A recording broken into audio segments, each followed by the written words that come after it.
नमस्कार शेतकरी बांधवांनो, मी ॲग्रिकॉस प्रतिभा रोकडे आपल्या ॲग्रोवड या चॅनलवरती स्वागत करते। तर शेतकरी बांधवांनो, आजच्या व्हिडिओच्या माध्यमातून आपण बघणार आहोत की हे जे आपण पिवळे चिकट सापळे लावलेले आहेत तर यांचा वापर कसा केला पाहिजे, हे किती प्रमाणात म्हणजे एकरी आपण किती प्रमाण याचं वापरलं पाहिजे, त्याचबरोबर याचे फायदे काय होतात आपल्या पिकांमध्ये, तर ही सर्व संपूर्ण माहिती आजच्या व्हिडिओच्या माध्यमातून मी तुम्हाला सांगणार आहे।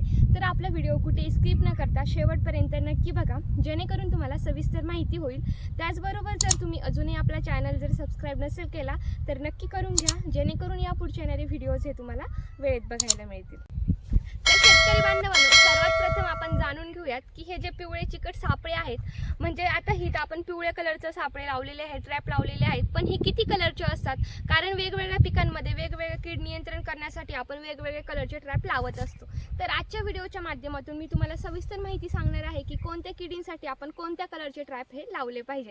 तर चला आपण व्हिडिओला सुरुवात करूयात। तर शेतकरी बांधवांनो, चिकट सापळे म्हणजे काय? चिकट सापळ्यांची सोपी व्याख्या जर आपण बघितली तर 6 बाय 8 इंच आकाराचे जे प्लास्टिक पासून तयार केलेले जे सापळे असतात, ज्याच्यावरती विशिष्ट चिकट पदार्थ लावलेला असतो। यांना एक विशिष्ट रंग देखील असतो, जसा की पिवळा, निळा किंवा पांढरा, पण सध्या आपण या ठिकाणी पिवळा ट्रॅप लावलेला आहे। तर या सापळ्यांच्या विशिष्ट रंगामुळे काय होतं की रसशोषक कीटक याकडे आकर्षित होतात। याच्यावर असलेल्या चिकट पदार्थामुळे कीटक चिकटून बसतात व परिणामी मरण पावतात, म्हणजेच प्रजनन यांचं पूर्णपणे बंद होतं। परिणामी पिकामध्ये कीटकनाशक फवारणी विना कीड नियंत्रण घडू शकते। तर अशा पद्धतीने चिकट सापळ्यांचा वापर आपण आपल्या पिकामध्ये करू शकतो। यानंतरचा पुढचा प्रश्न म्हणजे चिकट सापळे आपण कोणकोणत्या पिकात लावू शकतो, तर कपाशी, ऊस, धान, तूर, मूग, उडीद, त्याचबरोबर सोयाबीन, भुईमूग, चवळी, कांदा, लसूण, बटाटे, वांगे, मिरची, तर इत्यादी पिकांमध्ये आपण लावू शकतो। त्याचबरोबर महत्त्वाचं म्हणजे भेंडी, टोमॅटो, कारली, काकडी, संत्री, डाळिंब म्हणजेच फळबाग असतील किंवा इतर पालेभाज्या असतील तर कोणत्या पिकांमध्ये आपण हे ट्रॅप लावू शकतो। त्याचबरोबर पुढची महत्त्वाची माहिती म्हणजे जे सापळे आहे, जे ट्रॅप आहेत, तर ते कोणत्या कलरचे ट्रॅप कोणत्या किडींना नियंत्रित करतात। त्यामध्ये सर्वात पहिलं म्हणजे पिवळे चिकट सापळे। तर हे जे येलो स्टिकी ट्रॅप्स आहेत, तर हे मावा, तुडतुडे, फुलकिडी, त्याचबरोबर पांढरी माशी, खोडमाशी, फळमाशी इत्यादी किडींना नियंत्रित करतात। त्याचबरोबर निळे चिकट सापळे, ब्ल्यू स्टिकी ट्रॅप्स, हे फुलकिडे, लीफ मायनर म्हणजेच पाने पोखरणारी अळी, तर इत्यादी किडींना हे नियंत्रित करतात। त्याचबरोबर तिसरे म्हणजे पांढरे चिकट सापळे म्हणजेच व्हाईट स्टिकी ट्रॅप्स, तर हे पांढरी माशी आणि काही प्रकारचे मावा कीटक इत्यादी किडींना हे नियंत्रित करतात। शेतकरी बांधवांनो, हे झालं कोणते ट्रॅप आपण कोणत्या पिकांसाठी वापरावे, कोणती कीड नियंत्रण करण्यासाठी वापरावे। तर यानंतरचा सर्वात महत्त्वाचा आणि पुढचा प्रश्न म्हणजे चिकट सापळ्यांचा वापर नेमकी आपण कसा करावा, कसा करायला पाहिजे। तर पहिलं म्हणजे सापळे शेतात पिकाच्या ओळीत झाडापासून 20 सेंटीमीटर दूर अंतरावर लावावे। सापळे उत्तर पूर्व व दक्षिण पश्चिम दिशेनेच लावावे, जास्त प्रमाणात कीटक यामुळे आकर्षित होतात। त्याचबरोबर पिकामध्ये कीटक नियंत्रणासाठी 30 बाय 15 सेंटीमीटर आकाराचे 64 सापळे प्रति एकर याप्रमाणे आपण लावले पाहिजेत। तर यामध्ये तुम्ही सोयाबीन, भुईमूग, उडीद, कांदा, चवळी, कोबी म्हणजेच फळभाज्यांमध्ये तुम्ही हे लावू शकता।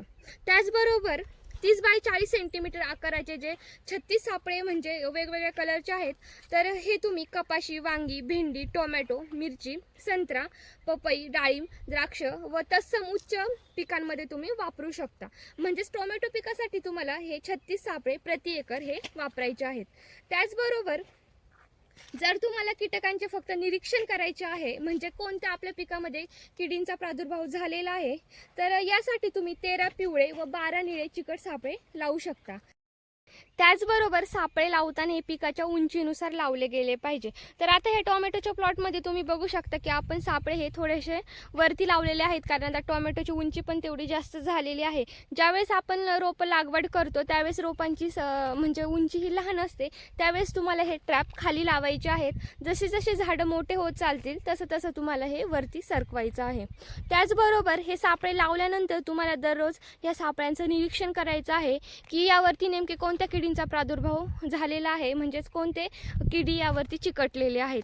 तर यामुळे काय होतं की आपल्याला योग्य निदान, योग्य फवारणी करण्यासाठी समजतं की नेमकं आपण कोणतं इन्सेक्टिसाइड यामध्ये वापरलं पाहिजे, कोणत्या इन्सेक्टिसाइडची आपण फवारणी केली पाहिजे। त्याचबरोबर आपण जाणून घेऊयात की पिकामध्ये चिकट सापळे वापरण्याचे फायदे कोणते आहेत, फायदे काय आहेत. तर पहिलं म्हणजे पर्यावरणास अनुकूल चिकट सापळे हानिकारक रसायनांची गरज काढून टाकून पर्यावरणास एक अनुकूल कीटक नियंत्रणाचा उत्तम पर्याय देतात. त्याचबरोबर कीटकनाशकांवरील खर्च कमी करतात, म्हणजेच आपला जो रासायनिक घटकांवर होणारा अतिरिक्त खर्च आहे तर तो या ट्रॅपमुळे कमी होतो.